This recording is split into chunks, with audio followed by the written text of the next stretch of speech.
दोस्तों, ये हमारा देवदार का जंगल है। ये देवदार का जंगल है और ये इतना घना है, इसमें दिन में भी अंधेरा रहता है। इसमें दिन में अंधेरा रहता है। मैं आपको दिखाता हूँ। अभी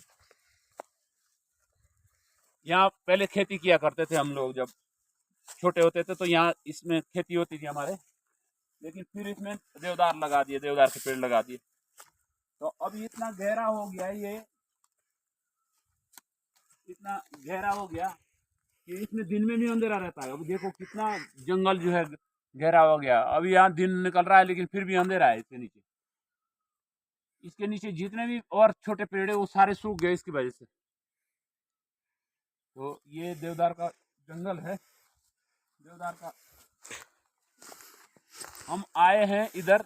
इस देवदार के पेड़, एक गुच्छी घास होता है, गुच्छी क्या बोलते हैं, मशरूम होता है, मशरूम। उसको यहाँ के भाषा में जुमा कहते हैं।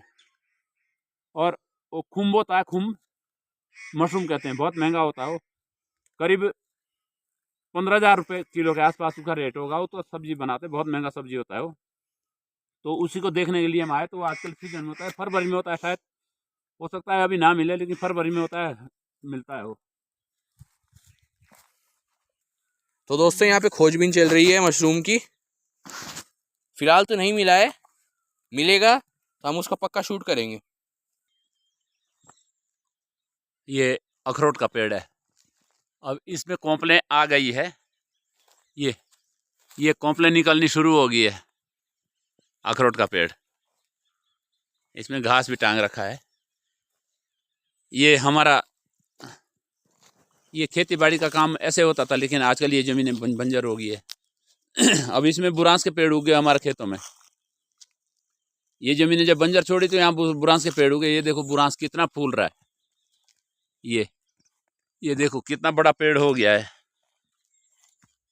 और कितना जो है फूल रखा है। और इसका फूल कितना गजब का होता है।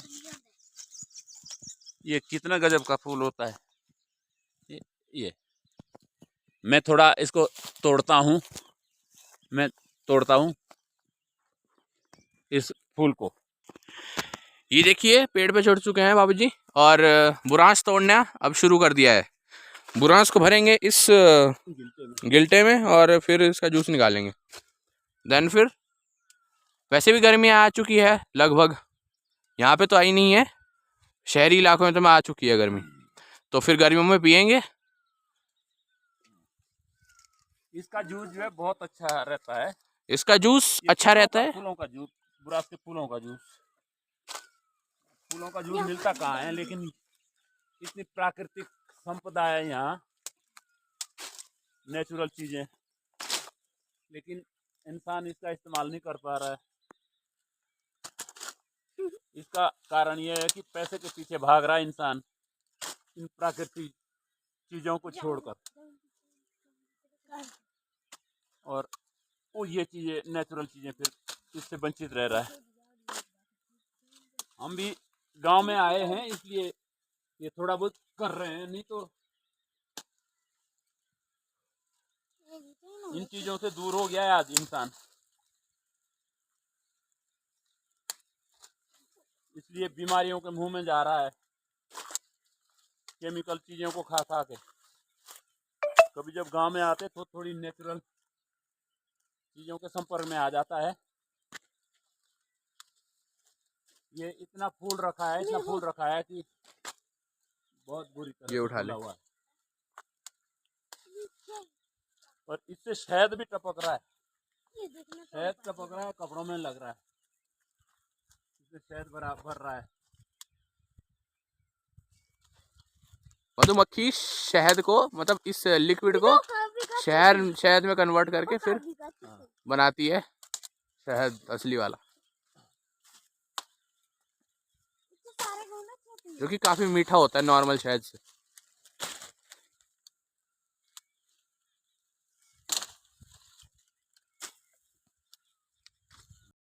दोस्तों यहाँ पे मोनाल पक्षी की मधुर आवाज सुनाई दे रही है, जो कि आमतौर पे सुबह ही और शाम, सुबह शाम ही सुनाई देती है।